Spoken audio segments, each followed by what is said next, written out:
Hi hello ಎಲ್ಲರಿಗೂ welcome back to Sanvi blogs. ಎಲ್ಲರೂ ಹೇಗಿದ್ದೀರಾ? ಚೆನ್ನಾಗಿದ್ದೀರಾ? ಸೊ ನಾವು ಚೆನ್ನಾಗಿದ್ದೀವಿ. ಸೊ ಇವತ್ತಿನ ಬ್ಲಾಗ್ ಏನು ಅಂದರೆ ನಾವು ಇವತ್ತು ಹೋಗ್ತಾ ಇದ್ದೀವಿ ಶೃಂಗೇರಿ ಶಾರದಾ ಟೆಂಪಲ್ಗೆ. ಹೌದು, ಇವತ್ತಿನ ಬ್ಲಾಗಲ್ಲಿ ನಾನು ನಿಮಗೆ ಡೀಟೇಲಿಗೆ ಶೃಂಗೇರಿ ಬಗ್ಗೆ ಹೇಳ್ತಾ ಹೋಗ್ತೀನಿ.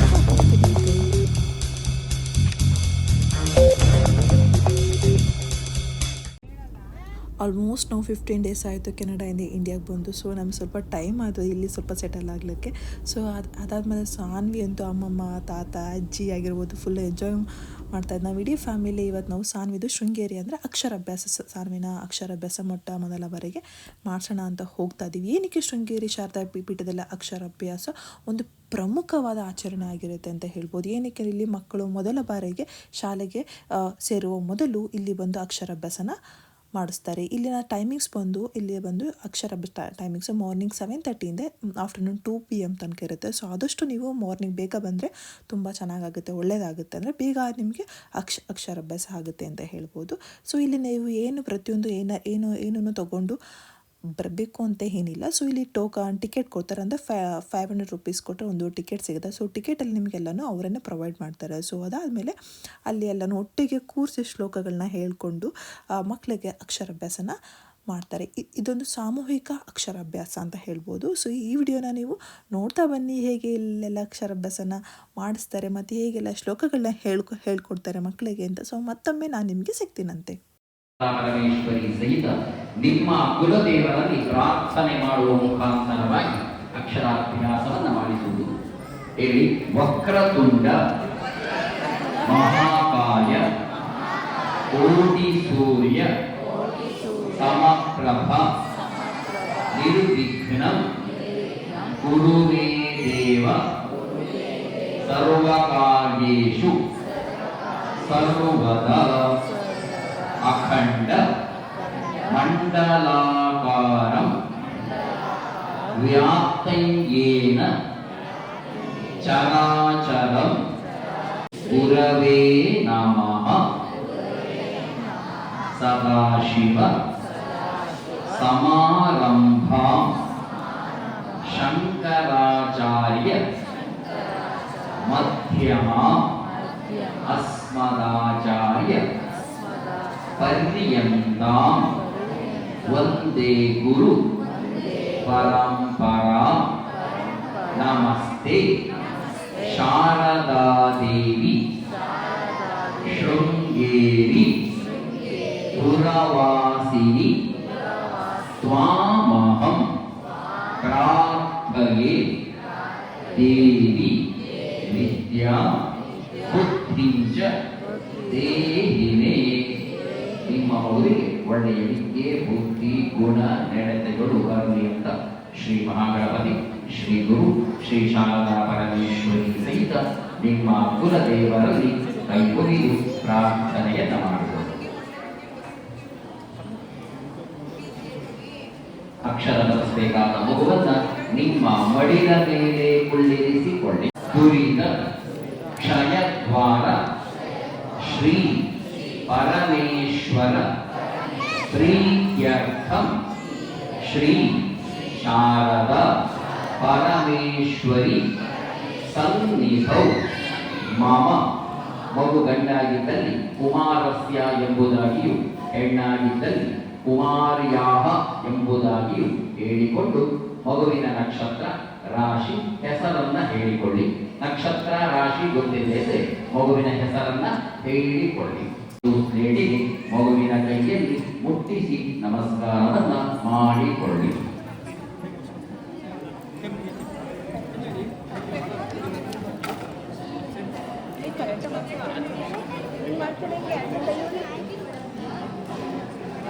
ನಮಸ್ಕಾರವನ್ನ ಮಾಡಿಸಿಕೊಂಡ ನಂತರ ಸ್ಟೇಟನ್ನ ಕೆಳಗೆ ಇಟ್ಟುಕೊಂಡು ಅಕ್ಕಿ ತಟ್ಟೆಯನ್ನ ಕೈಯಲ್ಲಿ ಹಿಡಿದುಕೊಳ್ಳಬೇಕು.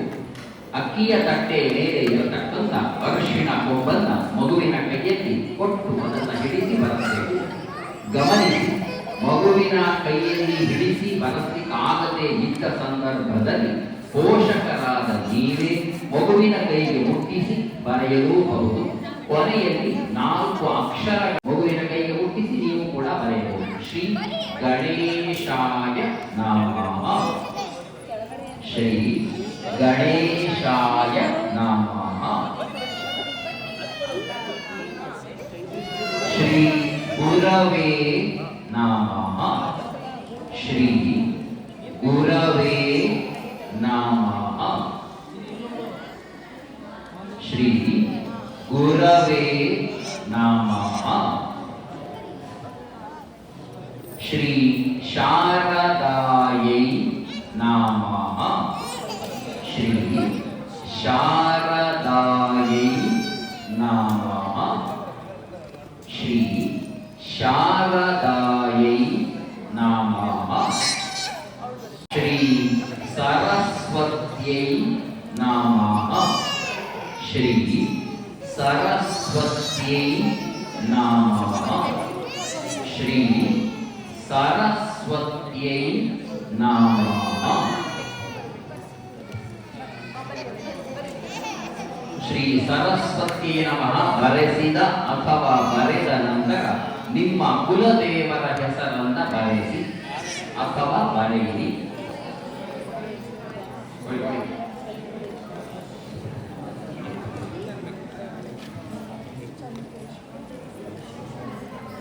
ನಿಮ್ಮ ಕುಲದೇವರ ಹೆಸರನ್ನ ಬರೆಸಿ ಶ್ರೀ ಸರಸ್ವತಿಯನ್ನ ಬರೆಸಿಕೊಂಡ ನಂತರ ನಿಮ್ಮ ಕುಲದೇವರ ಅಕ್ಕಿ ತಟ್ಟೆ ಮೇಲೆಯೇ ಮಗುವಿಗೆ 4 ಅಕ್ಷರಗಳನ್ನ ಹೇಳಿಸಿಕೊಡುತ್ತಾ ಬರೆಸಿ ಅ ಆ ಇ ಈ ಎಂಬುದಾಗಿ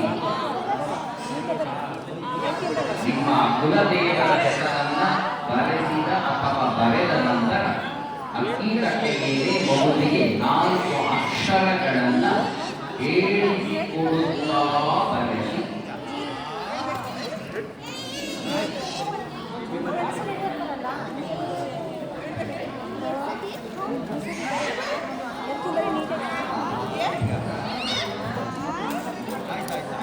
ಮೊದಲಿಗೆ ಶ್ರೀ ಗುರು ಗಣೇಶಾಯ ನಮಃ.